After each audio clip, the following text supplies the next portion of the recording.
podem ser aplicados ao cirurgião dentista em caso de infração ao Código de Ética Odontológico vigente. Eu sou Thiago Damasio. Olá, eu sou Ana Paula Ramos. Eu sou Isabela. Sou Vitória Marques. Meu nome é Matheus Ferreira Goulart. Eduardo Goulart. Sou Mariana Senhorinho. Eu sou Felipe.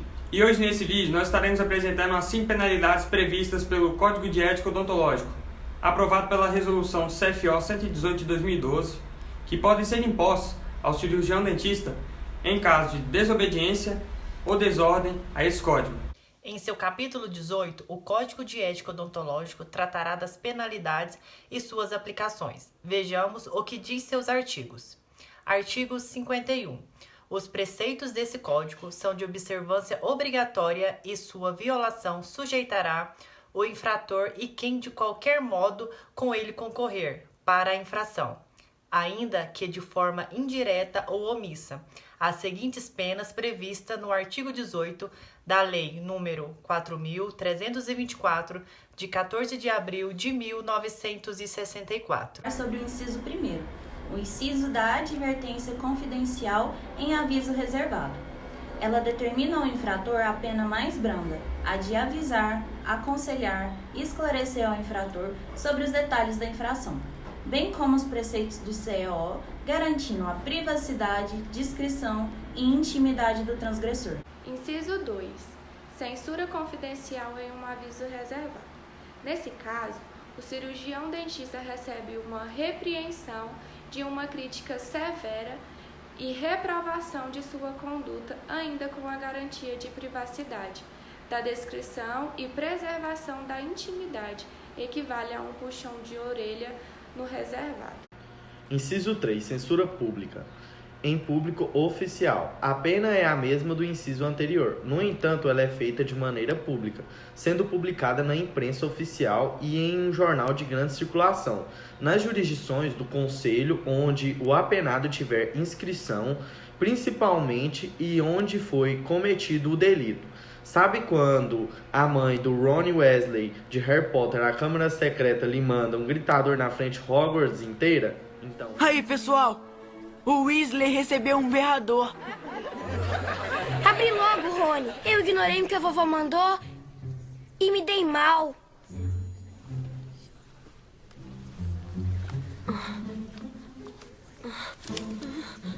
Ronald Weasley! Como se atreveu a roubar aquele carro? Estou totalmente desgostosa! Seu pai está enfrentando um inquérito no trabalho e a culpa é toda sua! Se você sair mais um dedinho da linha, vamos trazê-lo direto para casa! Ai, Gina, querida, parabéns por entrar na Grifinória. Eu e seu pai estamos muito orgulhosos. Inciso 4. Suspensão do exercício profissional de até 30 dias. Essa penalidade proíbe por prazo determinado o cirurgião dentista do exercício legal da odontologia. Neste caso, além da suspensão ser publicada na imprensa oficial e em jornal de grande circulação nas jurisdições do CIO de atuação do dentista, o Conselho Regional notificará por escrito o interessado e recolherá sua carteira profissional e comunicará o fato nas autoridades sanitárias da região. E quando o infrator exercer sua função pública ou privada aos órgãos públicos competentes ou seus superiores, e se o apenado exercer a odontologia durante o período de suspensão, este incorrerá no crime de exercício ilegal da profissão, previsto no Código Penal, podendo pegar de 6 meses a 2 anos, mesmo que esteja exercendo de graça. E se o crime for praticado a fins lucrativos, além da cadeia, pagará a multa. Achou muito? Calma que ainda tem mais.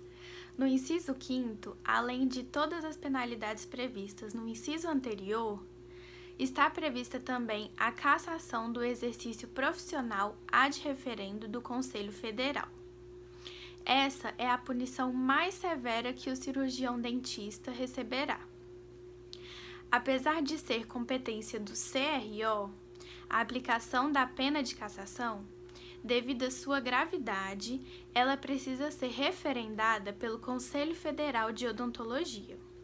onde todos os trâmites previstos no Código de Processo Ético-Odontológico são seguidos. Agora, a respeito da gravidade dos delitos, o artigo 52 do Código de Ética Odontológico diz, em linhas gerais, que as penalidades seguirão ordens gradativas, a não ser que o delito seja tão grave que necessite da aplicação de uma pena mais dura de imediato, avaliando a gravidade, pela extensão do dano e por suas consequências. O artigo 53 vai considerar manifesta gravidade, principalmente alguns pontos que a gente vai falar aqui em linhas gerais. Por exemplo, responsabilizar alguém por algo que ela não cometeu, ensejando assim o início de um processo ético. O segundo inciso desse artigo, ele vai falar sobre acobertar ou ensejar o exercício ilegal e irregular da profissão. No seu inciso terceiro, ele vai argumentar que exercer, mesmo tendo sido alertado, a profissão em pessoa jurídica que esteja irregular, que seja inidônea ou que esteja atuando de forma ilegal, também é uma infração, ou seja, clinicar em locais sem autorização para funcionamento. Inciso 4º. Ocupar cargo cuja profissional dele tenha sido afastado por motivos de movimento classista, tipo, não apoiar sua classe em reivindicações legítimas, furando o olho do colega. Inciso 5º. Ultrapassar o estrito limite da competência legal de sua profissão, ou seja, atuar em procedimentos que extrapolem os limites do tríqueo ao ocioide de trasgos a trasgos. Inciso 6º. Manter a atividade profissional durante uma penalidade suspensiva. Inciso 7º. Veiculação de propaganda enganosa. Inciso 8. Praticar a infração do Código de Ética no exercício da função de dirigente de entidade de classe odontológica. Inciso 9. Exercer ato privativo, ou seja, exclusivo, de profissional da odontologia sem estar para isso legalmente habilitado. 10. Praticar ou ensejar atividade que não resguarde o decoro profissional, não mantendo uma conduta moralmente digna, honrada ou nobre. 11. Ofertar serviços odontológicos de forma abusiva, enganosa, imoral ou ilegal. 12. Ofertar serviços odontológicos em sites de compras coletivas ou similares. E não adianta dizer que não sabia, pois no seu artigo 54, a alegação de ignorância ou má compreensão dos preceitos desse código não exime de penalidade o infrator. Falando resumidamente sobre o artigo 55º, são apontadas as circunstâncias que podem agravar a pena. Inciso 1º. A reincidência. Cometer a infração mais de uma vez. Inciso 2º. A prática com dolo, ou seja, quando há a intenção de cometer a má ação. 3º. A inobservância das notificações expedidas pela fiscalização.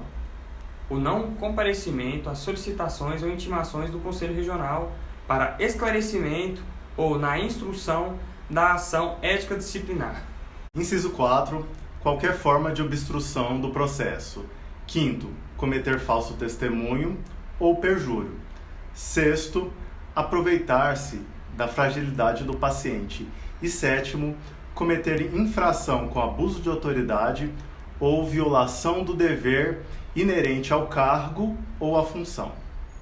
Já no artigo 56, são apresentadas as circunstâncias que podem atenuar a pena. Inciso 1º. Não ter sido antes condenado por infração ética seria o equivalente a réu primário. Inciso 2º. Ter reparado ou minorado o dano. E, inciso 3º. Culpa concorrente da vítima, quando o dentista e paciente trabalharam juntos para cometer a infração ética. Por fim, está previsto no artigo 57 que, além das penas disciplinares previstas, também poderá ser aplicada uma multa a ser fixada pelo Conselho Regional, podendo variar entre 1 e 25 vezes o valor da anuidade.